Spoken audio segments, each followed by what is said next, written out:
When my parents said they wanted to adopt Lisa, I moved out fast. I cleared my spot. From now on, she's your real daughter. We'll meet again if fate allows. In this story where I'm the overlooked character, in a family of favorites, I decided to just let things go. Lisa wants to steal my parents. She can have them. Steal my brother. Take him. Steal my first love. It's free. Now, they're all stunned. On the day Lisa's first love got married, I died. My soul hovered in mid-air, and I found myself at their wedding. The reception was at a 5-star hotel, decked out fabulously and dreamily. I gotta say, my parents really spared no expense for her. In a warm and easygoing atmosphere, I watched my biological parents and brother go up one by one to give heartfelt and touching speeches to the couple. They chatted, took photos, and toasted drinks together. That was until my brother Lucas got a call from the police station. 2 minutes later, he hung up with a blank face and said he understood. Who called? Lisa asked, sounding a bit playful in her dreamy white wedding dress. Nobody. Lucas shook his head, looking at her with brotherly affection. To keep Lisa in a good mood,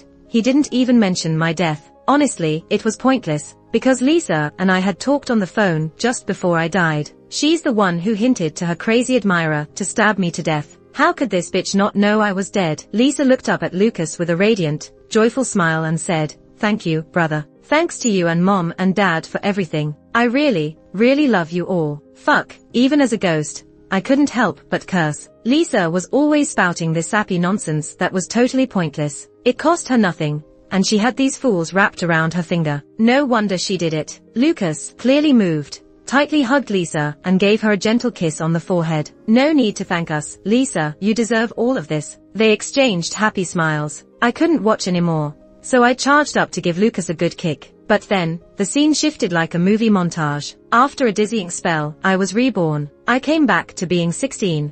On the day our family moved into a riverfront villa. Lisa was the daughter of my dad's friend. Her biological parents died in a car accident, and no one wanted to adopt her. She spent a few years in an orphanage before my dad found her. At that point, she'd been with us for just 3 months. She had a sad past, but was strong and resilient. Alone in the world yet kind and lovely. No one could resist liking her. In just 3 months at our place, my parents were so moved they swapped houses to get a riverside villa, just so Lisa wouldn't have to stay in the attic. And I was back at this moment. I heard my dad's excited voice. "All right, kids, go pick your rooms. Besides your mom and I's master bedroom, any room's yours." I remembered. On moving day, our parents let us choose our rooms. Lisa and I both wanted the south-facing room upstairs. It had a luxurious bathtub and big floor-to-ceiling windows facing the sparkling river. Thinking of this, I headed straight for the second floor. "I am taking this room." As I told Dad, Lisa came up the stairs. Her face lit up. "Wow, this room is gorgeous. Mom, can I stay here?"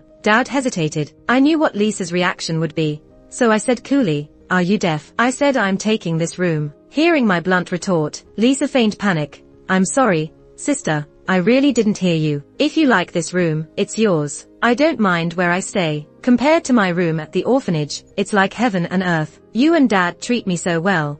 I'm just afraid I can't repay you." Here we go again, her sweet talk act. It sounded so fake, but somehow deeply moved people. "Grace, maybe you should give the room to Lisa and stay downstairs." Dad hesitated, telling me. Mom chimed in too. "Yeah, Grace, upstairs and downstairs rooms aren't too different. Lisa's really pitiful." Same scenario, same words. This time, though, I wasn't shocked or confused like in the past life. I felt calm. "Dad, Mom, remember, I'm your real daughter." They exchanged a glance. Dad continued, "Grace, Mom and I have decided to adopt Lisa. From today, both of you are our good daughters." Lisa covered her mouth in disbelief, tears brimming. "Really? Mom, Dad, you really want to adopt me?" Lucas looked surprised and thrilled.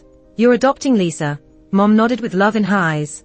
"Lisa, I'm really going to be your mom now." Lisa hugged my mom, tears streaming down her face. Thank you so much. I really love you both." I couldn't help but gag a little. It was loud enough that everyone looked at me. Lucas frowned in displeasure. "Grace, what are you doing?" "Sorry." I waved apologetically. "I think I'm pregnant." Everyone's eyes widened. I suddenly remembered I was only 16 at this time, and slapped my forehead in frustration. "Wrong. I meant I think I have an upset stomach." Dad and Mom looked confused. Lisa's tears stopped midway, her mood shot by my interruption, looking weirded out. "Since you're adopting Lisa, I'll move out, and I don't want this room anymore. I'll step aside." From now on, she can be your real daughter. See you when we see you. And with that, I started to push my luggage out. Grace, Dad scolded. Don't be so willful. Who's being unreasonable here? I just don't want to be the scapegoat side character anymore. I don't want to end up abandoned and dying on the streets in this life. Dad, I'm serious. It's either Lisa or me. You and Mom need to decide. Grace, what did Lisa do to upset you? Why are you acting so selfish? My mom got a stern look and scolded me. With my support, Lisa's emotions flared up again. Her eyes welled up with tears. Mom, Dad, please don't fight, because of me and Grace. I'm not worth it. That's enough, Grace, Lucas shouted, pulling Lisa into a hug. Apologize to her now. I rolled my eyes. Of course, she's the main character everyone loves. She says one word, and my brother turns into her lackey. No wonder I couldn't beat her last time around. Not this life, though. No more playing the scapegoat for me. Can't I just walk away from this family? Can't I find my own happiness? If they don't want me here,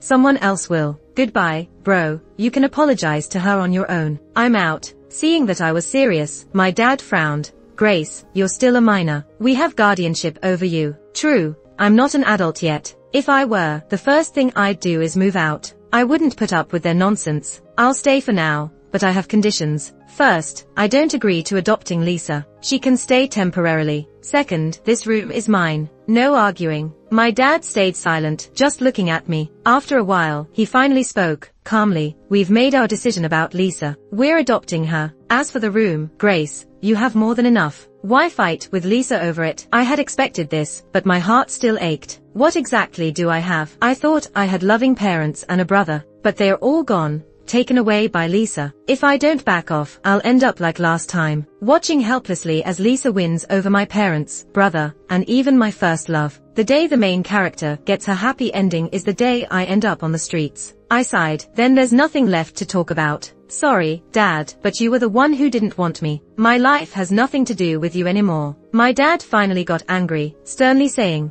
Grace, if you walk out that door today, don't ever come back. Grace, apologize to your dad, otherwise there's nothing I can do for you, my mom said, glaring at me. Lisa, who had been leaning softly against Lucas, widened her eyes and looked over. A satisfied smile flashed across her face. She didn't even try to hide it. Last time, I had often seen that smile. When I argued fiercely about the room, but still lost, she smiled like that. It's like she was thrilled I lost. I still remember how excited Lisa was to get this room. Sis, thank you for being so nice to me. I really love it here, she said, pretending to be grateful, but I saw the pride in her eyes. She was happy because she had won. Dad and Mom took her and Lucas on trips, but left me behind. When they came back, I'd hear about it later. Sis, Mom and Dad didn't take you because they didn't want to distract you from your English exam, Lisa would explain with a smile. You're not mad, right? It wasn't just my exam. Lisa and Lucas had exams too, but with only 4 tickets available, my own parents chose to take this adopted daughter, not me. Afterward, I asked my mom why they did that. Grace, you've been to North Sea before, but Lisa never has. Don't you think she's pitiful? Mom said, that was the reason, every time. What does Lisa's situation have to do with me? I wasn't the one who made her an orphan. And Lucas, he's been there too. Mom couldn't answer and just conceded.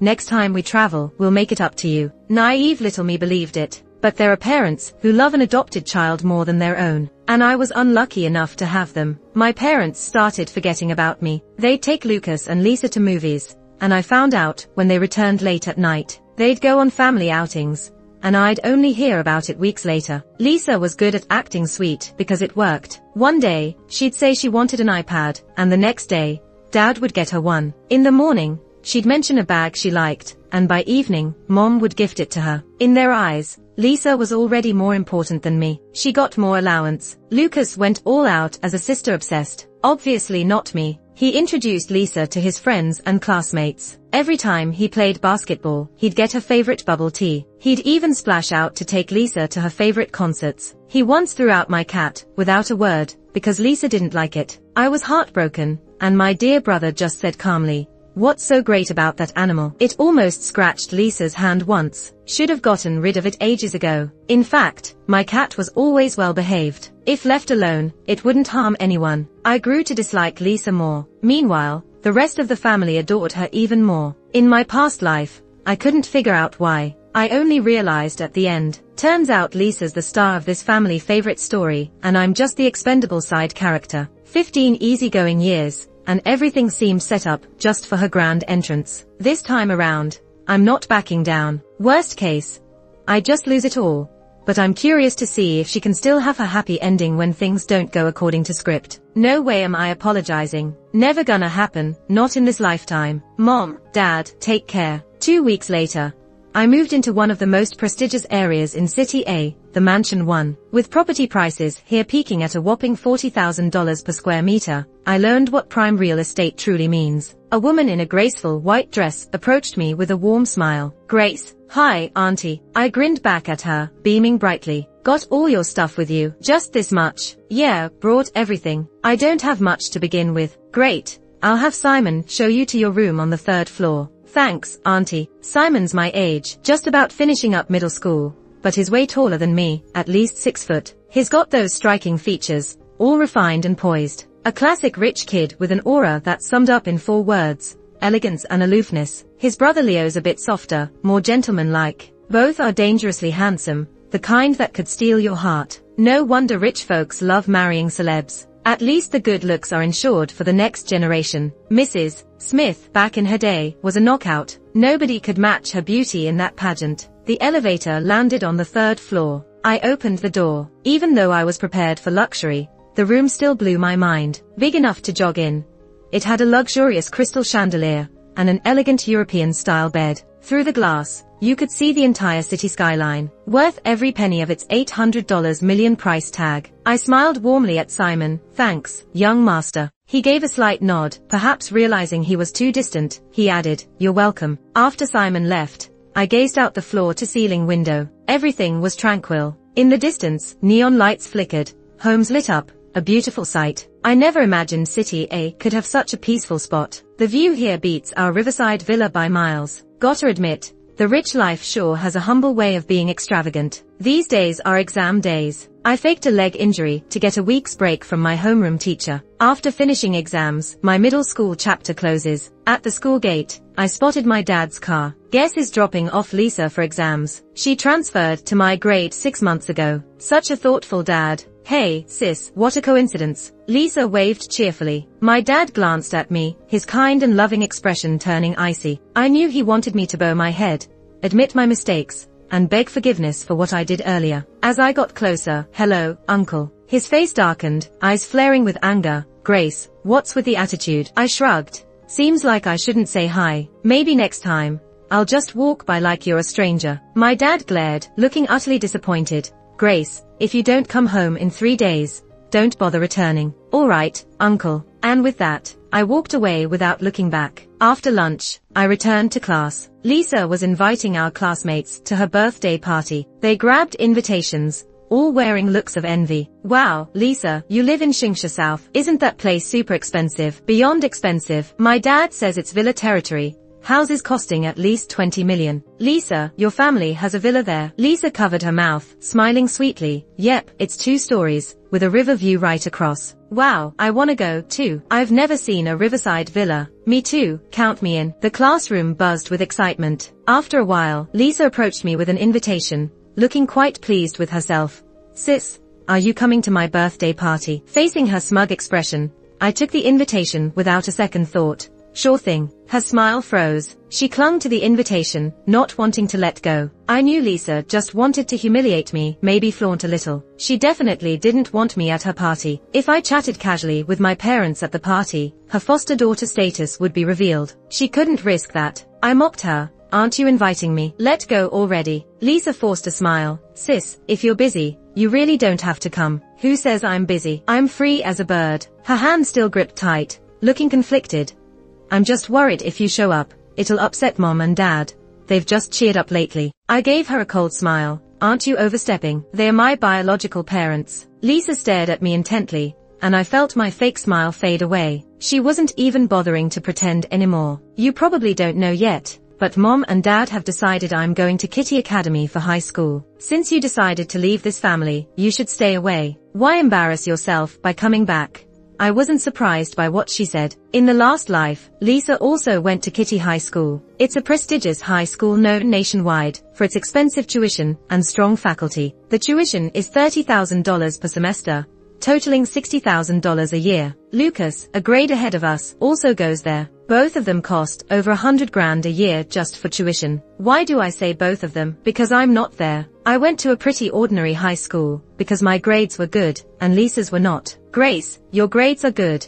It doesn't matter where you go. It's different for Lisa. If she doesn't give it her all in these 3 years, she won't even get into college. I heard Kitty High School hires top-notch teachers, so Mom and Dad decided to transfer Lisa there. Those were my biological mom's words to me in the last life. And my biological parents did this to me. I cried, protested, even went on a hunger strike, but nothing changed their minds. In the end, they signed Lisa up for Kitty Academy. No one would believe it if I told them. They sent their adopted daughter to a $60,000 a year high school, while their biological daughter went to a $1,000 a year public school. And the craziest part, no one in the family thought this was wrong. Listening to Lucas and Lisa talk about their fancy school experiences at dinner was torture. Later, I decided to board at school and never came home. End of the flashback. I was about to make a snide comment to Lisa when a familiar voice suddenly chimed in. Lisa's eyes flickered with emotion, and a weird look flashed across her face. The next second, she fell backward. Jack's urgent voice asked, "Grace, what did you do?" I have to admit that little manipulator Lisa had some tricks up her sleeve. She set me up again. With Jack helping her up, tears welled up in Lisa's eyes as she cried, "Jack, too just wanted to invite my sister to my birthday party and help her clear up misunderstandings with Mom and Dad so she could move back in. But she suddenly pushed me to the ground." Jack shot me a glaring look, his tone dripping with contempt. "Grace, are you crazy? Looking at my former first love, who once stuck to me like glue, now showing such disdain made me feel cold inside." "Yeah, got any meds?" I retorted frostily. He paused for a second, then lashed out in anger. "I'm warning you, don't mess with Lisa at school. She's not someone to bully, and which eye of yours saw me bullying her, both of them?" "Jack, it's fine." Lisa tugged on his arm, biting her lip and looking pitiful. "Grace is probably still mad about me showing her love letter to you." "I'm sorry, Grace, I didn't mean to. I just thought if you liked Jack, he should know." Jack's eyes widened with realization, and his tone turned even more disdainful. "Grace, there's no way between us. The one I like is Lisa. Stop deluding yourself." Whispers spread around us. Some faces showed glee at my situation. "So, what's going on?" Grace confessed to Jack. "Seems like it, and she got rejected." "What drama? First love versus fate. Wow, this drama is something else." I looked at Lisa. Her face was all innocent like a doe, but her eyes were smug and challenging. She'd been at our house for 2 months when she took a love letter from my room and handed it to Jack. It was a letter I wrote intending to confess my feelings to Jack, but for various reasons, it never got delivered. Lisa took it without asking me and delivered it, using the excuse that if you like someone, you should tell the world. Seems like she really thought I was some fool to play with. Oh, the heroine of a spoiled protagonist drama, huh? Fine, let's have a little showdown then. 2 months of summer break flew by, and the new school year began. In front of Kitty Academy, luxury cars were everywhere, all dropping off students for the start of the year. Walter respectfully opened the car door for Simon and then approached to help me. "No need, Walter, I've got it." I smiled at him and stepped out of the Bentley. I walked over to Simon and deliberately linked my arm through his. Catching his slightly surprised gaze, I raised an eyebrow. "What, Simon?" In just a couple of seconds, Simon's handsome face regained its composure, letting me hold his arm. "Nothing." Plenty of new students glanced our way, whispering amongst themselves, "Oh my gosh, who is that guy? He's just my type. Quick, I need all his info in 3 minutes. Who's the girl next to him? She can't be his girlfriend, right? I feel like I'm getting my heart broken. She's probably his sister. Didn't she call him Simon?" Simon's presence was too conspicuous, and he stood out on the first day. Naturally, everyone soon found out all about him. Along with that, I became quite the talk of the town. As soon as the first class was over, my desk mate Fiona was practically bursting with nosiness, eager to ask me, "Grace, are you and Simon real siblings?" "Nope, I'm adopted." I shook my head and answered straightforwardly. Her face lit up with excitement. "Wow, you've got some seriously good luck, being adopted by the wife of our school board president. Do they need another kid?" "I'd love to be adopted too." I couldn't help but laugh. "All right, I'll ask my mom tonight. If the director's wife doesn't need another kid, can you ask your second brother if he's looking for a girlfriend? I can handle any style, mature, cute, or the girl next door look, you name it. Fiona's eyes sparkled with excitement. No problem. And also, if your second brother isn't into my style, could you ask your older brother? I've had a crush on him for a long time, basically from a past life. Please give me a chance to be your sister-in-law. Girl, aren't you being a bit greedy? Before I knew it, it was lunchtime. Most of the girls in class seemed to have gotten familiar with me pretty quickly,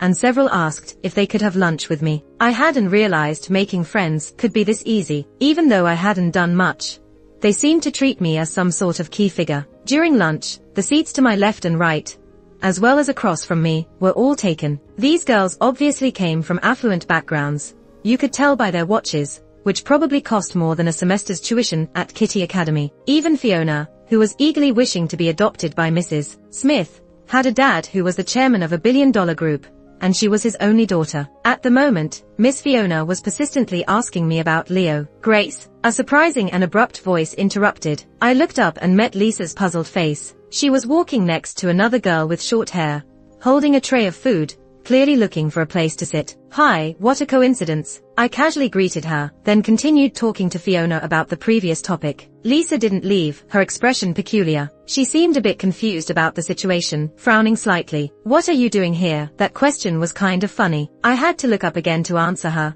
Obviously eating. What else? Lisa scoffed, sounding really dismissive. Don't tell me you're going to school here too. The sarcasm in that sentence was obvious, and a few people glanced at her curiously. Who are you? Fiona looked displeased. Lisa stood up straight. Who are you? Who I am is none of your business. Don't you have any manners?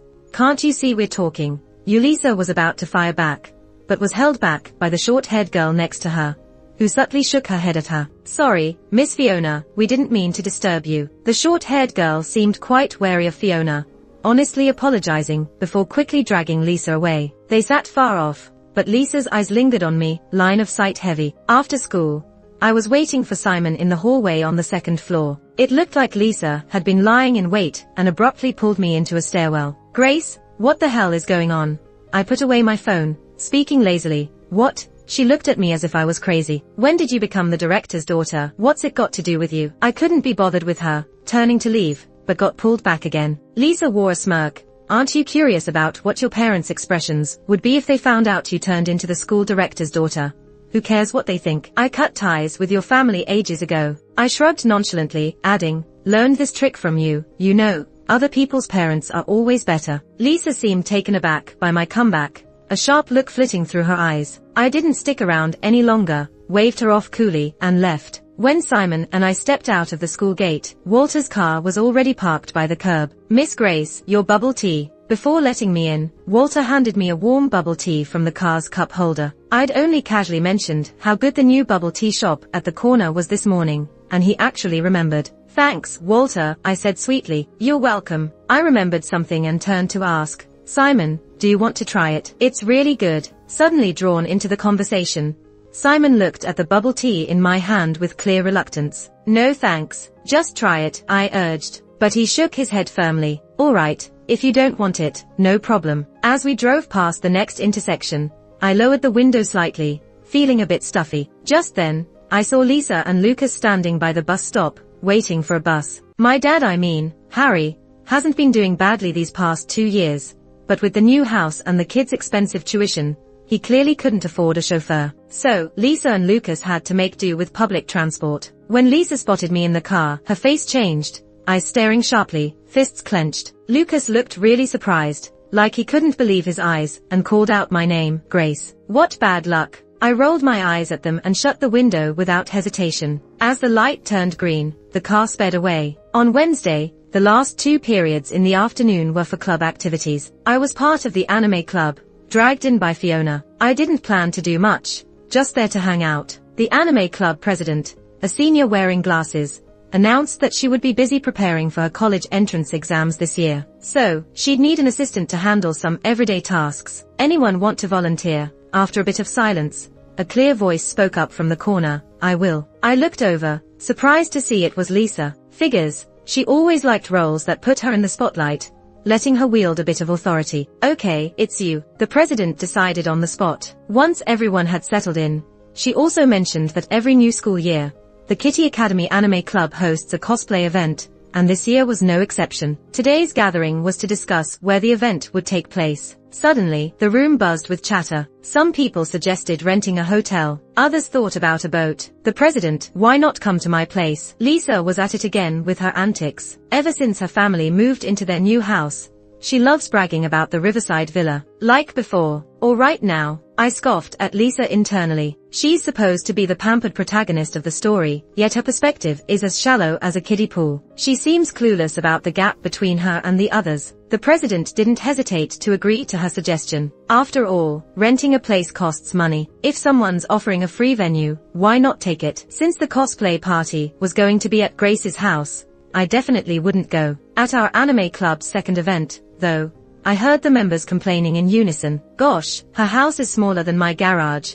How could she even suggest it? Right? And there wasn't even a single servant. You had to run around to get food. Stop. It's not just no servants, no driver either. My dad's car got into an accident that night, and our driver had to file a report. I asked Lisa if her driver could take me home, and she said they didn't have one. Can you imagine? I went home in a bunny costume using a ride-share app. So embarrassing. It was so lame. I wasted my custom outfit from Korea and left after 3 minutes. The girls left the bathroom grumbling. I turned on the faucet and saw Lisa come out of the stall, her face dark as charcoal, brimming with shame and anger. Our eyes met. Her face turned even more unpleasant. I kept my cool, finished washing my hands, and was about to leave. Grace, she called out harshly, stopping me. I paused and looked at her coldly. Lisa stood her ground, expressing disdain. Even if I mess up, I'm still a million times better than you. I have a mom who loves me, a dad who adores me, and a brother who spoils me. What do you have? I got she was upset, but directing it at me. What nerve? And what are you? Those broke parents of yours only have you as their treasure. Everyone has a brother. Lucas couldn't even shine Simon's shoes.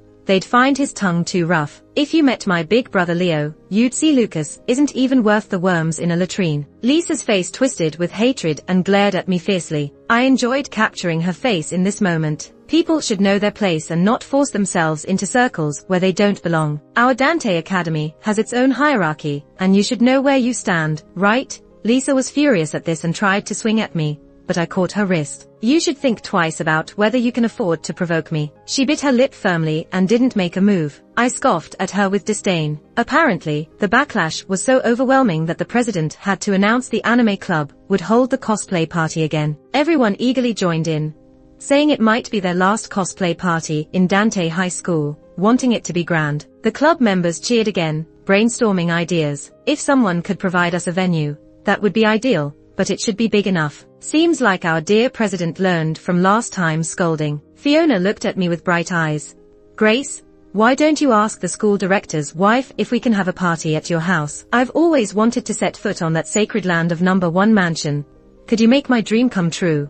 Her joking expression made me smile. After considering it, I nodded. Okay, I'll ask my mom. She was stunned. Are you serious? Yeah, our place is big enough. Should fit the president's requirements. Fiona screamed with excitement. It's number 1 mansion. Of course it's big. Houses there aren't under 2,000 square feet. The president was thrilled at Fiona's words. Really, Grace, you'd really let us have the party at your place? I have to check with my mom first, but it shouldn't be a problem. Everyone erupted in screams that almost lifted the roof, excitedly discussing what to wear. Grace, which character does your big brother like? Quick, tell me. Fiona shook my arm in anticipation. He likes Elsa, I fibbed. Really? Yeah. Someone nearby with sharp ears joined in. What about your second brother? He likes Anna. Everyone sighed. Little did I know those casual comments would energize the girls, as if they were pumped full of adrenaline. Mrs. Smith readily agreed to my request and eagerly asked which character I'd cosplay. I hadn't decided. What about your classmates? Not sure, but there should be an Elsa and Anna. Disney princesses. Okay. I'll arrange dresses for you that'll wow everyone. Mrs. Smith patted my shoulder with confidence. Thanks, I said, adding cautiously, but nothing too over the top.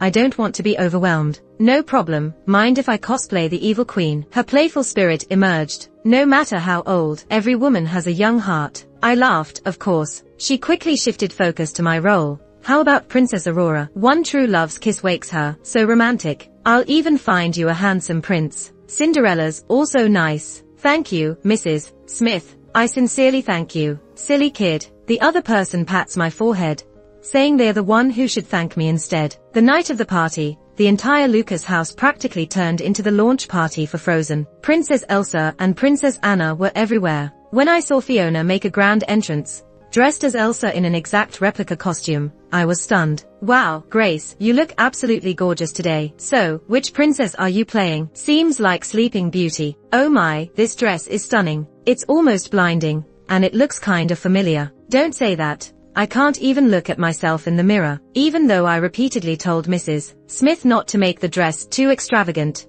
she didn't seem to listen. She bought this dress from some collector overseas just days ago and had it rushed over here. It even appeared in a fairy tale movie once. Thanks, you look beautiful too. Is your big brother Leo home today? Fiona never misses a chance to chase her Mr. Perfect. He said he's coming back today. Should be here soon. I had a brief chat with Fiona. People kept coming over to greet me, and all the girls were dressed to impress. For a second, it felt like I was in a fairy tale land. Before long, I spotted Lisa. She was wearing a dark green gown and a simple headband, and I couldn't tell who she was cosplaying. But the dress looked plain and cheap, maybe bought online, and it paled in comparison to the elaborate and glamorous dresses surrounding us. Who's she supposed to be? Cinderella, probably the pre-transformation, ash-covered Cinderella from the kitchen. Someone openly mocked. Lisa tried to ignore the stares and walked into the hall, pretending to be calm. When her eyes met mine, she seemed momentarily dazed. Her gaze lingered on my dress for a whole 30 seconds. Something called jealousy took over Lisa's face, twisting her beautiful features. I calmly watched her reaction. Grace, a clear voice rang out from the other side.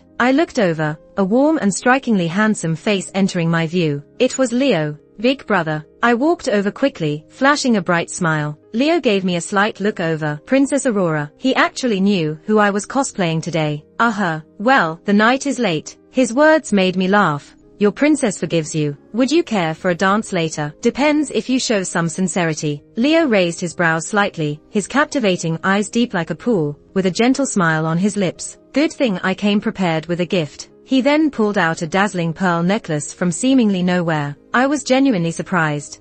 Is that for me? Yep, it wasn't easy to find. Leo put it on me. A cool touch came over me, bringing a strange feeling in my heart, but I quickly pushed it down. Thanks, big brother. Oh, Leo, how's dad doing? Leo noticed my quick change of subject and chuckled softly, then nodded. He's recovering well, already walking, and the doctor said he should fully recover by next month. So, you're returning to school soon. End of this month, I think. Leo's in his senior year. The chairman's accident kept him abroad with dad for surgery, causing him to miss the school start. Knowing the chairman's okay now, I'm relieved too. Thank you, Grace, for saving our family. Leo suddenly hugged me, sincerely whispering in my ear. I hugged him back. No worries, it's what I should do. Throughout the party, Lisa's eyes followed me relentlessly. She even shadowed me when I went up to my room on the 3rd floor. Grace, you've awakened to the plot, haven't you? I looked up, not pleased. What are you talking about? Lisa stared hard, trying to catch any sign from me. Stop denying it, otherwise, things wouldn't have turned out this way. She's not dumb, I'll give her that. But I won't admit anything. You crazy. She fixed her gaze on me, shadowed with suspicion. How do you know Leo and his family? Is that any of your business? Get out. I need to change. She subconsciously scoped out the room. Is this your room? Who else's would it be? Lisa clenched her fists, jealousy and hatred filling her eyes. Understandably so. Just the size of my room alone could easily dwarf the entire footprint of her family's mansion's 1st floor. Especially when this is the ultra-luxurious one mansion. As the main character of a group favorite story, she can't stand the side character turning the tables and outshining her protagonist role. I could guess without you saying. You saved Leo's dad, didn't you? Well played, changing the fate of the wealthiest family in City A. If you hadn't awakened to the plot, what other explanation is there? A side character not only fails to follow the story, but also goes rogue. Grace, I took something from you once. I can do it again. Lisa didn't bother hiding her hatred for me, her expression dark and fierce, challenging me directly. I looked at her lazily, chuckling. What's up? Already sick of your good dad and good mom? I thought you had some genuine feelings for them. They'd be heartbroken to hear you. Your true pairing is with Jack. Lucas the cis-con is just a key supporting male character, according to the plot. You're supposed to marry Jack after he graduates and live happily ever after. Are you really going to leave the cozy, easy mode, forcefully altering the plot, not afraid of facing total disaster? Lisa stayed still, eyes locked on me like X-rays, as if they could pierce through me. You really have awakened. Yep, so what? Her voice was cold, gaze intense. A side character, dreaming of changing endings. Where there's a will, there's a way. I altered the plot, and still live just fine. I won't let you succeed. And who do you think you are? Lisa suddenly got all flustered and pissed. Being the main character, the world is supposed to revolve around me. The sarcasm on my face must have been obvious, or her expression wouldn't be that sour. Done talking, then get out. I need to change. I slipped into an even more dazzling green ball gown, and headed downstairs. With the sound of gentle piano music, Leo and I took to the floor for a dance. I was soaking up all the attention in the room. Every girl was watching me, full of envy. As the song ended, Amy walked over, her tone a mix of envy and curiosity. You know, you and Leo really do make a cute couple. Come on, he's my big brother. Well, not by blood, and the way he looks at you, it's not like a brother-sister thing. I wasn't too keen to dive into this topic. Making this kind of scene isn't really my thing, but circumstances forced my hand. After dancing with Leo, I noticed Lisa leaving all by herself. Now was the time to see if my plan worked. A few days passed, and then I got a call from my dad, Harry. He demanded I come home that evening. It was the first time in months he'd reached out to me. At 7, Walter dropped me off at the front door. Miss Grace, want me to go up with you? I shook my head. No need, Walter. Just wait for me here. Sure thing. My dad glanced at Walter's car, his face a bit complicated. Under the watchful eyes of Lucas and Lisa, I confidently walked into the living room. You called me back in such a hurry. What's up? My mom approached, giving me a warm, caring smile. It's nothing, Grace. It's been so long. We just missed you and wanted to have dinner. So, where have you been all this time? Been doing okay. Missing for over 3 months. And she finally decides to ask. I looked over at the dining table, quite the spread, nodded casually. Doing fine. I won't stay for dinner though. Got English homework. If there's nothing else, I'll get going. My mom was taken aback by my blunt refusal. Well, look at you now. So what? We've got to beg you to have a meal with your family. My dad's words dripped with sarcasm, his disdain unmistakable. You can say what you want, but I really have no time. I'm heading out. Sit down. Dad suddenly shouted, like he was exploding with pent-up emotions. Yeah, he was holding a grudge. His macho attitude isn't new.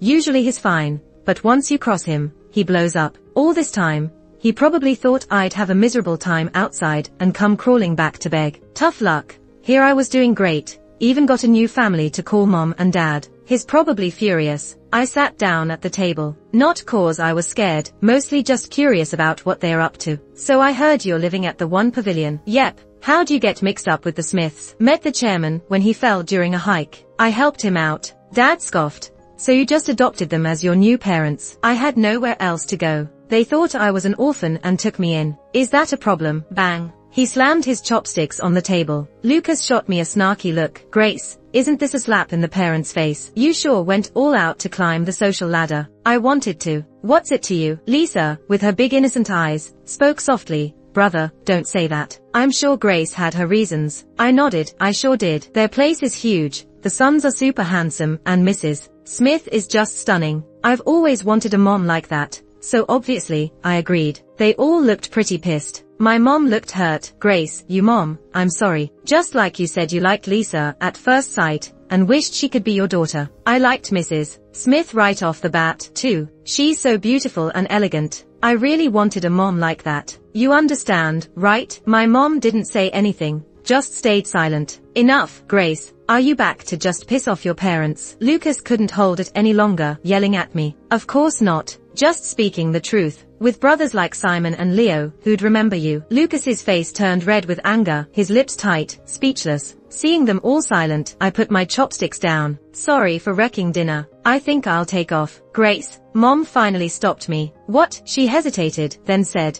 I'm sorry, we really did ignore you. I apologize. Can you forgive me? Of course. I gave a smile devoid of emotion. She exhaled, relieved. You've been living with the chairman for a while, probably been inconvenient for them. Your dad and I want to visit and thank them. Can we set a time? No need. My dad, the chairman, is abroad. As for Mrs. Smith, she's always busy with work, not much time for visitors. How do you know they're unavailable if you didn't ask? Because I don't even want to set it up. Mom frowned, not pleased. Why not? Are you just there for friendly visits? Or do you have other motives? Anyone can tell. She paused, surprised. What's that supposed to mean? You know what I mean. Grace, We've raised you all these years, and this is how you repay us.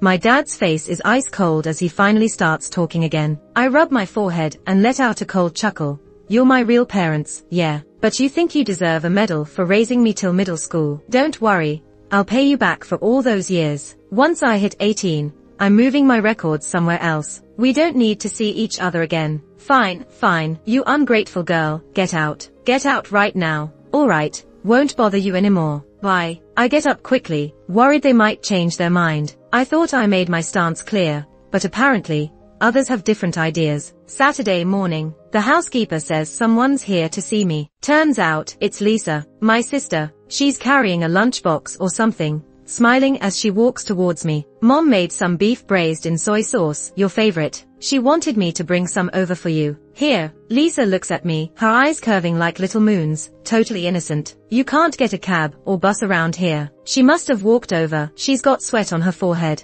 Anyone would think we're super close, especially since she walked over on a Saturday morning just to bring me beef. No thanks, take it back. I don't accept things without earning them. Plus, I'm wary she'd poison me. Sis, are you still mad at me? I'll do anything for your forgiveness. I can even move out right now. Mom and Dad really miss you. Come back with me, please. Lisa's pretty amazing at lying with a straight face. Who knows who she's putting on this helpless act for? Whether you move out or not is none of my business. Don't use that excuse to see me. Take your food back. Lisa looks even more hurt, tears welling up. Sis, I really want you to forgive me. I'll do anything. I glance at her indifferently, about to say something. That's when Leo walks down the stairs in a white tee and black pants, pausing when he sees Lisa and me. Senior. Lisa spins around, looks surprised, and cautiously greets him. Leo raises an eyebrow, sounding curious.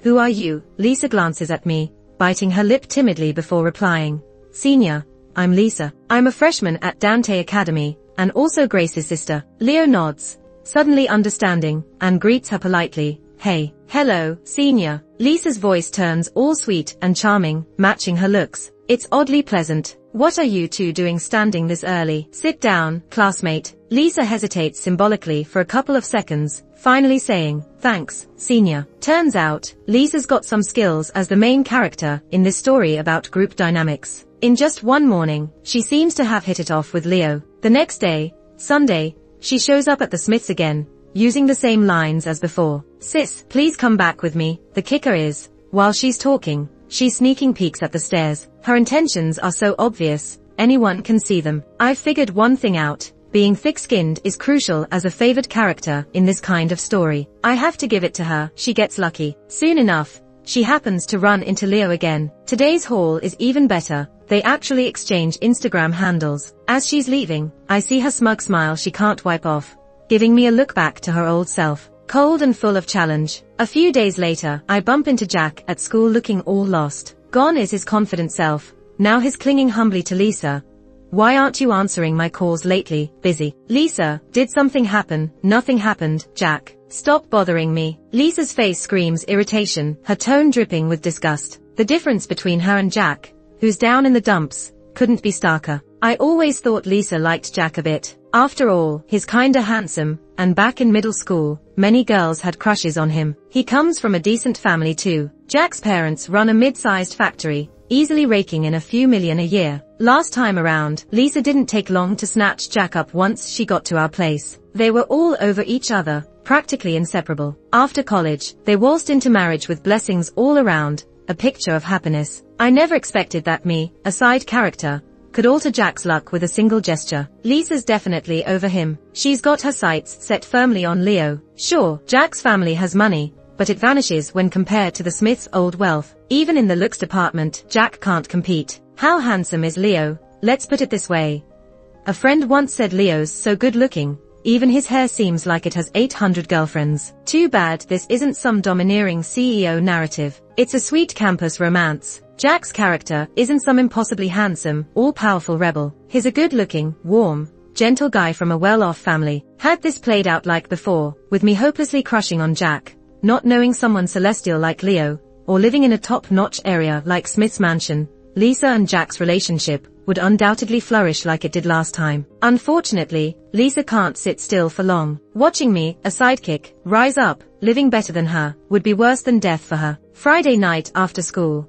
I go shopping with Fiona at the pedestrian mall. Heading home, I'm surprised to find Lisa sitting in the Smiths' living room, with the butler holding a first aid kit. Leo stood tall and graceful off to the side. I frowned a bit. What's going on? A few folks turned around. I saw Lisa with one pant leg rolled up high, blood trickling down from her knee. The butler had a first aid kit ready to clean her wound. Sis, Lisa seemed a bit flustered. I was speechless. Was she really never tired of putting on this same act? What happened, exactly? After Leo explained, I finally understood the whole story. Lisa came to one residence to find me and happened to bump into Leo, who was out jogging. They saw a little cat caught in the wire netting by the flower bed. Lisa volunteered to free it. Instead, she got herself cut by some rusty wire. That's how we got here. Leo had no choice but to bring her back to clean the wound. The scene felt oddly familiar. Last time, Lisa and Jack adopted a puppy named Pudding or something. Supposedly, they had found it barely alive while out. Lisa rescued it and decided to adopt it. The dog became a testament to their sweet love story, being their first pet together. She was Pudding's mom, and Jack was the dad. Later, I accidentally found out Lisa had actually hurt the puppy on purpose and left it by the road. Because Jack loved dogs, she set it all up to bring them closer. I glanced at the dirty little white cat nearby. A sweet, soft voice popped into my head.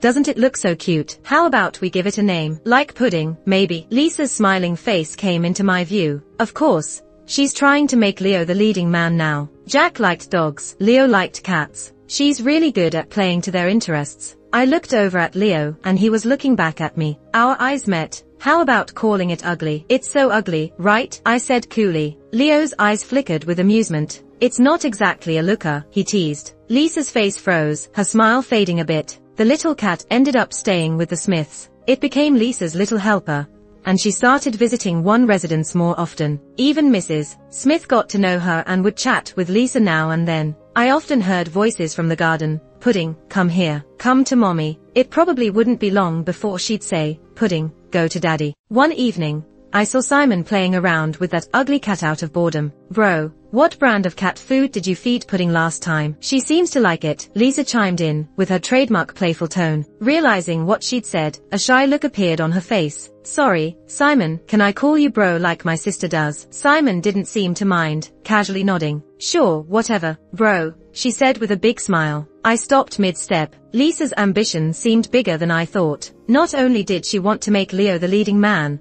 but she also wanted Simon to take Luca's role. She was trying to rope in both brothers and take over my spot. When Lisa was about to head home, I called her upstairs. I'm going back with you, I said. What? She looked up slowly. Weren't you asking me to move back? I agree. Help me with my bags. So you have no more excuses to come here. Lisa laughed as if she'd heard a big joke, arms crossed, looking all haughty and defiant. Grace, who do you think you are, asking me to help with your bags? Move or don't. I just want to let you know, someday I'll live here. Her mask finally dropped. Big talk. I sneered. Nice dream. You're quite the unique drama queen. More shameless than anyone I've seen. Don't you realize where that cat came from? So what? Grace, I told you. I was able to take your first, so I can take your second. I'm tired of your place anyway. The one residence fits me better. It's where I should be. You're right. Compared to Leo and his brother, Lucas is even worse than a maggot in a pit. As for Jack, you can have him back. I'm over it. Let's just swap places. You go to Grace's house. I'll come to the Smiths. I've never met someone so shameless in my life. Lisa blew my mind, my temples throbbing. I won't let you have your way. She laughed easily, with an arrogant air. Then let's see if you have the skill. It wasn't long before Lisa had to swallow her pride. Mrs. Smith suddenly announced that the family was temporarily moving abroad. The chairman had recovered but needed ongoing rehab, and the international medical team advised against returning to ensure he could be supervised. After thinking it over, Mrs. Smith decided to move everyone to Europe. In a few years, when the chairman's health got better, they'd come back. Their business at home was taken care of, so there were no worries there, and they'd have someone to look after the house. When Lisa heard the news, her face looked like she'd been hit by a bomb. She was speechless for a while before finding her voice. So, your whole family is moving abroad? Yep, you'll have to take Pudding back with you, Leo said, handing her the cat food for the ugly cat. Lisa still had a blank expression, looking dazed as she glanced at me. What about Grace? Of course Grace is coming with us, Leo said matter-of-factly. Why? Lisa shrieked. The next second, her sharp, hateful glare turned to me like I had just ripped out her heart. Her fierce demeanor left Leo a bit confused. What's with the attitude? Realizing her slip, Lisa looked a bit flustered. I mean my parents will miss her. She can't just leave with you guys. That's for her to decide. Grace, you wanna come with us? Oh, that reminds me. Did Walter mention you used to live in a castle in France? Yeah, my grandpa bought it ages ago. Down in Lyon in the south of France. Why? Leo looked at me puzzled. I chuckled, shaking my head.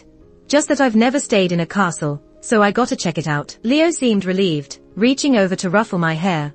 Don't worry, you'll love it there in just a day. Lisa clenched her lips so hard they almost bled, her fingers digging deep into her skin. She tried hard to stay composed, but her face was stone cold. That night, Walter drove me back to Grace's house. Since I'm heading overseas next month, I wanted to sort out what I had at home to see if anything came in handy. Lisa was in the car too, cradling her cat, like she might just strangle it any second. Once we got home, she tossed the cat aside, spun around and scowled. Grace, feeling smug, are you? Sure, why not? Especially seeing you damn near losing it. Brings a smile to my face. Not exactly smug, but yeah, feeling good. Lisa gritted her teeth. So what if you go abroad? You're still just some side character. True, this side character is finally stepping away from the main character you seem to think you are. We'll be in separate corners of the world, no need to butt heads. Congrats on your sweet love story with Jack. As for me, I think Leo's pretty handsome these days. We're not actually siblings, you know. Lisa's pined after Leo long enough to probably have daydreamed of marrying him and moving into that posh place. What I said was like a knife to the heart, and there it was. Her face just turned all kinds of furious. In 2 lifetimes, I finally felt that rush. Lisa, what's all that racket? Voices came from the door. Turns out my folks were home. Grace, you're back. Mom spotted me and looked surprised. Just grabbing some stuff. I'll be out soon. I answered coolly, heading to my room. After a bit, Mom came in and started chatting aimlessly. It was obvious she had something to say, but I didn't push. Grace, your dad and I talked, and if you like the room on the 2nd floor, you can have it. Lisa's agreed, too. Late concern comes cheaper than dirt. No need. I'm leaving for abroad next month, and won't be back for years. So do as you like. Mom looked a bit taken aback. You're leaving the country? Yeah, Mrs. Smith is planning to stay in France. I'll go with them and probably finish high school, maybe even college there. Mom's expression shifted to one of blame and discontent. Are you really turning your back on this family? Aren't you 4 living happily? I'm having a great time there. So it's good this way. Everyone minds their own business. Grace, don't forget you're my child. Of course, I haven't forgotten. Don't worry. When you and Dad hit 60, I'll send monthly support checks. No need for that. If you really want to do something for us, introduce your dad to Mrs. Smith. I paused. So that's why she's here. I saw it coming. Last time around, Dad's company was in dire straits, almost collapsing until Mom and Dad had me plead with Mary, Jack's mom. Mary adored me. Pretty sure she thought of me as a part of their family. Before Lisa showed up, I genuinely thought Jack and I might end up married. But first loves can't hold a candle to the new girl, and things fell apart for Jack and me. The more Mary liked me, the less she trusted Lisa. Mary always thought Lisa had ulterior motives and was calculating. We agreed on that, Mary and I. After Jack started dating Lisa, Mary felt guilty toward me. She knew my feelings for Jack ran deep. So when I asked for her help during our family's financial crisis, she didn't hesitate. With her funds, my dad's company got back on track. Didn't expect that this time around, Mom would have me cozy up to Mrs. Smith instead. Guess Mrs. Smith's connections are a much bigger deal than Maris. I gave a sharp laugh. Give me a reason. Dad's company hit a rough patch, needs some capital. Sorry, can't help. Mom looked dumbfounded. Grace, we're your parents. You wouldn't do this one little thing for us. You forget how you were raised. I smirked. Oh, you remember I'm your kid. Funny. Then why does Lisa get the room upstairs, with the fancy tub and view, while I slept downstairs in the nanny's room? Why does Lisa get to attend a $60,000 per year private school, and you send me to a regular one for just a few grand? What regular school? Aren't you at Danton Academy too? She cut me off impatiently. Well, last life you treated me exactly like that. I couldn't help but shout. You and Dad spent big bucks for Lisa's wedding at a 5-star hotel, and shelled out millions for Lucas to study abroad, but couldn't spare a dime for my medical bills. Last time, just days before Lisa's wedding, Lucas flew back from France to attend the wedding, and the whole family was all smiles. I caught a terrible cold that made working tough, so I called Mom. Don't come to Lisa's wedding. She still hasn't gotten over that Jack thing. You two should stay apart. We can't afford the embarrassment. Mom's words shook me to my core. When she mentioned the Jack incident, she was talking about how a year ago, on the day of Lisa and Jack's engagement, I got drunk by accident and woke up in Jack's bed. Lisa almost passed out from crying, and Jack had to swear up and down he didn't do anything. Only then did Lisa forgive him. They got back together as if nothing happened, but I became the laughingstock of both the Grace and Jack families. Dad immediately disowned me, claiming he never had a shameless daughter like me, saying his inheritance would only go to Lucas and Lisa from now on. Everyone pitted Jack and Lisa, blaming me, a so-called homewrecker, for ruining their engagement. The truth is, I don't drink at all. On that day, Lisa handed me a glass of orange juice, and next thing I knew, I blacked out. No one would listen to my side, not even my own family. Seething with anger, I finally got Lisa to confess over the phone on her wedding morning. Maybe it was the excitement of her big day that made her careless. Smugly, Lisa admitted, "Yep, I spiked your drink." "So what? Who's gonna believe you, Grace? Mary's so into you, and you, the pesky sister, just had to ruin things. I gave you a little lesson, that's all." I needed those words from her. "Well, let's see if you're still smiling at your wedding in a bit." Realizing she was being recorded, Lisa quickly panicked. In the end, she went all out and got her psycho admirer to kill me. I ended up alone, dying silently in a dirty back alley. Thinking about my former pathetic self, rage consumed me. Mom gave me a disgusted look. "Have you lost it? Babbling nonsense." After a moment, I calmed down. "Why do you think Smith's wife would help you just because I introduced her? I don't want to meddle with your mess. Sort it out yourselves." Ignoring Mom's words, I swiftly sent a video to Mary. Then I turned off my phone for a week,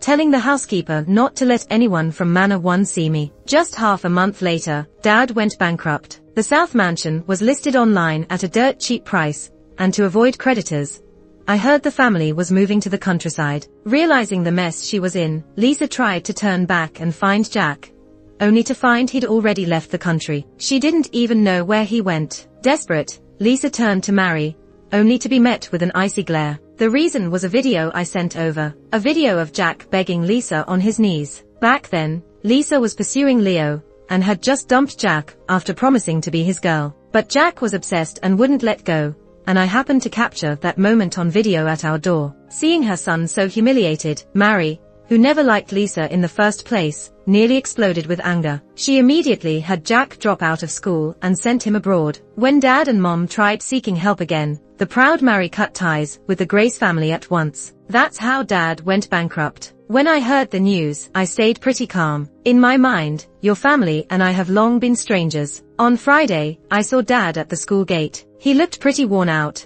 almost like he aged 10 years overnight. The family's Benz had been swapped for a no-name car. He was there to transfer Lucas and Lisa to new schools. Seems like they're moving to the countryside for high school. Lucas was looking all gloomy and defeated. As for Lisa, she seemed calm, but I knew she was just putting on a brave face. As the beloved female lead of this drama, she's finally got herself into real trouble this time. All she had to do was avoid getting into messes, and Jack would have been hers, no sweat. Even if Mary didn't like her, it wouldn't have stopped her from marrying Jack right after college, becoming his pampered wife. She'd have a privileged life, with afternoon teas and endless shopping sprees with friends. Now, it's all just a pipe dream. After all her hard work, she's back to square one. Lisa had struggled to leave the orphanage on that small town behind her, only to be forced back to her roots. How could she possibly be okay with that? She must be crying on the inside. When my dad saw me, he didn't look happy, but when he saw Simon with me, he kept quiet. Walter's car had already arrived. As soon as I walked over and shut the car door,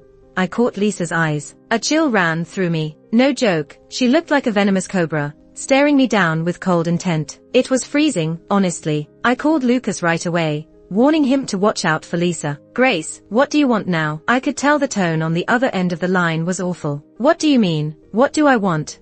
Our whole family's in ruins cause of you, and you still come to mock us. We heard you're going abroad. Great. Just don't call us again." I almost hung up, but paused, asking, "What do you mean ruined by me?" Lucas snorted, "You're something else, Grace. Mom and Dad raised you, yet you just watched us go bankrupt and did nothing. Let's see how you end up with that attitude." "Don't worry," I replied. "I've seen the worst. Your current state is deserved." Click, the line went dead. On Saturday, Mom called to say they are moving to the countryside soon. Grace, your dad and I want to have dinner with Mrs. Smith's family. You've been living with them, and you're heading abroad soon. They don't give up, do they? No need, they are busy. How could they be too busy? I promise we just want to say thanks. Do you really think I'd believe that? On the phone, there was a pause from Mom. Grace, I've been thinking a lot and feel bad. Before you leave, I want to apologize and genuinely thank Mrs. Smith, no strings attached. Can you do that for us? After a moment, I said, Mrs. Smith isn't home this week. Then let me see if Leo is available. Fine, as long as our gratitude is clear. The next day, Lucas sent me the address of a farm. Before heading out, I hesitated a bit, pulling Leo aside. You don't have to come. I can go alone. He gave a small smile. Just a dinner with your folks. Are you nervous? I sighed. They're up to no good. Maybe even asking you for money. Don't pay attention to them. Leo nodded. Okay, I'll follow your lead. Since it was dinner, it was evening by the time we got to the farm. Mom warmly greeted Leo, and Dad actually smiled. Lucas and Lisa were there too. At dinner, Leo was charming, and Mom seemed to take to him, chatting non-stop. Lisa eagerly refilled teacups, her eyes glued to Leo. The spicy chicken was too hot for me, making me choke. Lisa rushed to get me an ice water. Sis, are you okay? She asked with concern. I took a sip without giving anything away. Midway, Leo stepped out for a call. Mom hesitated and then asked, Grace, wouldn't it be easy for Mrs. Smith to send a couple more abroad? Your brother's so smart, and moving to the countryside seems wasteful. Lisa doesn't want to go either. So maybe I put down my chopsticks, expressionless. Mom quickly shut up. After dinner, I was feeling sleepy. It was fully dark outside. If you're tired, rest in the guest room. Stay here tonight. We booked rooms for everyone, and I'd like to talk more with you. A chill swept over me. As Mom walked me to the guest room, I stopped her. Mom, you know who Leo is, right? She looked puzzled, of course. Why? Just a reminder, I said calmly. He's the heir to the Smith Group. Make sure you understand that. Her face flickered with surprise. Her eyes seemed to shrink before she looked away, saying, I know. I suspected there was something they weren't telling me, but I didn't realize they were crazy enough to try arson. Smoke started filling the room, and the hallway was ablaze. I was terrified, trying to find Leo, but the door wouldn't budge. The fires grew, and my heart pounded loudly. Walter, it hit me. Leo had kept Walter waiting outside for us. I quickly grabbed my phone, but before dialing, I heard a loud crash from the back window. Turning around, I saw Walter with a sledgehammer smashing through the aluminum window. Miss Grace, come out this way, Walter shouted. I rushed over, panicked. Where's Leo? Master Leo is safe, waiting below. Relief flooded over me as I leaned out and saw him on the stone path below. Climbing onto the window ledge, I hesitated at the height, but it was do or die. I jumped, and Leo caught me perfectly. My legs almost gave out, and my heart was racing like crazy. Seeing my pale face, Leo asked, what happened? I clutched my chest, terrified but grateful. Lucky you're safe, or I would have been finished. Surprisingly, he chuckled. That's serious, no exaggeration. Even if I had 100 lives, they wouldn't be enough to pay for yours. By the time we made it to the front yard, the whole row of guest rooms we had just stayed in was engulfed in flames. My mom was standing by the flower bed, trembling like crazy, looking utterly terrified. I walked over. Mom, what's going on? When she saw me, she looked like she'd seen a ghost. Grace, you're okay. Don't tell me you guys started the fire. Tears welled up in my mom's eyes, and she shook her head in a panic. We didn't mean to. Of course, my hair stood on end hearing that. Are you guys insane? She burst into tears. It was Lisa. Lisa said if we started the fire for a show and saved Leo, Mrs. Smith would send her and Lucas to study abroad. She also said you saved the chairman by sheer luck back then. We didn't expect the wind to be so strong, or the fire to be so fierce tonight. I couldn't believe Lisa's stupidity, but it's not surprising she'd think that. Where's Dad and Lucas? They went to get help to put out the fire. The blaze was too big to do anything but wait for the fire trucks. Thankfully, Leo had called 911 earlier. Soon, I saw my dad and Lucas stumbling towards us. They looked pale as ghosts when they saw Leo and me, too shocked to speak. Where's Lisa? My mom suddenly asked. Father and son froze. Lisa didn't make it out. Silence took over the atmosphere, strangely intense. I kind of liked it. She might have burned to death. The three across from me visibly trembled. If only she'd burned to death. But if others are harmed, Dad, you're looking at prison time. You've seen those news reports, right? Like a snapped string. My dad Harry collapsed. Bad news, Lisa didn't burn to death. Good news, she's scarred for life. Burns cover 70% of her body, and I heard even her fingers were gone. No matter how genuine Jack's love is, he might just be scared off if he ever tried to escape Mara's grip and come back to her. Not sure about others, but Jack's definitely all about looks. As for my parents, though the fire caused no casualties, the farm's damage was severe. The owner was quick to press charges against them. Dad, the mastermind, and Mom, the accomplice, faced 3 to 10 years in prison. The specifics are unclear. Lucas dodged the bullet since my parents took most of the blame, and is just months from being an adult. Though he avoids prison, the huge debt isn't going away. The farm owner isn't running a charity. I heard he's dropping out to work. Proud, arrogant Lucas can no longer bask in past glories, reduced to just another face in the crowd. About Lisa, I visited her in the hospital. Wrapped like a mummy, she wasn't even recognizable as a person. As soon as she saw me, she started freaking out, making a huge fuss. With her face bandaged, I couldn't see her expression, but I could guess her friendly greeting from her crazily angry eyes. I shook my head and sighed. I just came to see how you're coping. I won't bother you again. Our feud ends here. Guess you tried to burn me alive that night. Otherwise, my doors and windows wouldn't have been jammed shut. Maybe this is karma for your misdeeds. Try to enjoy the rest of your life, though that seems improbable. Each of us won one round, so let's call it even and shake on it. Oops, forgot you're missing some hands. Her anguished cries filled the hospital room. A nurse rushed over to check, and I quickly apologized. Sorry. I was just trying to comfort her, but she got too upset. As I left the hospital, Walter's car was waiting outside for me. They say it's easy to get used to luxury, hard to go back to simplicity. Lisa's been a little princess for a while now. It'll be tough for her to adjust. Back at one residence, I started packing my things. Honestly, aside from some clothes and toiletries, there wasn't much to pack. I planned to leave once Mrs. Smith returned, and was already browsing for places online. I'm definitely not covering Lucas's debts, not a single dime. Renting a small studio should be manageable. About tuition, after this semester I need to transfer right away. I can't afford Dante Academy's fees. A knock on the door. Come in. It was Leo. His eyes immediately landed on the packed bags on my bed, and he furrowed his brow slightly. What are you doing? I smiled at him. Nothing really, just tidying up while I have the time. You're moving out?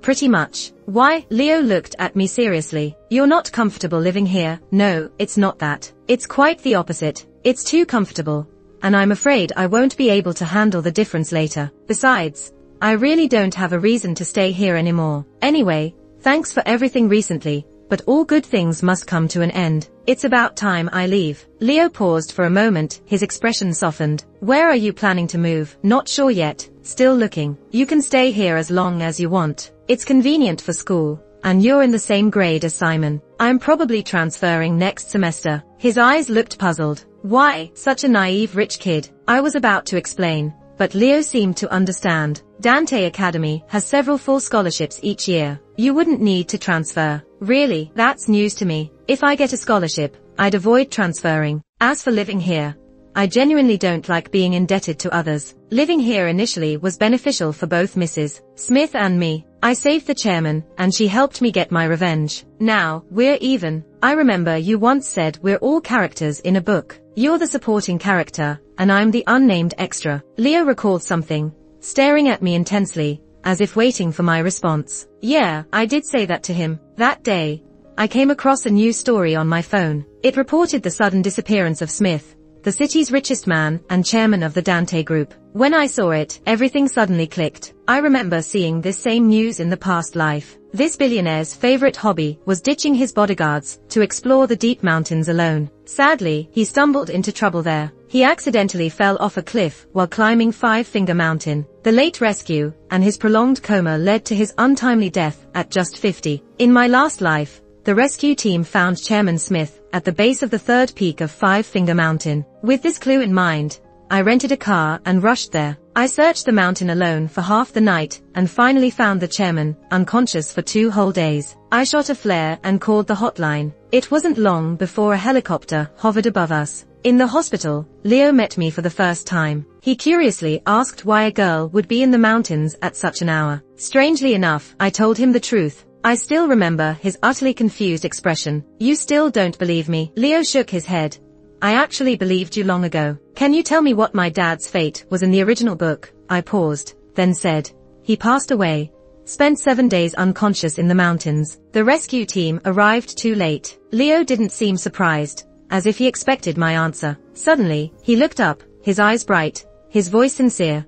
Grace, you may never understand what my dad means to me and my family. You can stay with us forever, and ask me for anything. I knew Leo wasn't confessing his love, just expressing gratitude. But still, that was quite smooth. Anything I want. He chuckled softly. Yes. My heart raced. It felt like having a master key. Leo was being a bit too generous. What if someday I ask you to be my boyfriend? Whatever. It doesn't hurt to stay. I'm too lazy to act hesitant. Besides, who can resist Leo talking in that gentle tone? So, I continued living in mansion number 1 until I graduated high school. Then coincidentally, I went to study abroad in France the same year as Simon. Ironically, it was the same prestigious school Lucas attended in my past life. On the first day, I wandered through the picturesque campus. Leo snapped a bunch of beautiful photos, and couldn't resist posting them on Twitter. Out of the blue, Lucas, whom I hadn't contacted in years, liked the post. I said nothing and didn't feel a thing. To me now, he was just a stranger. Our lives were like two intersecting lines moving further apart. The end.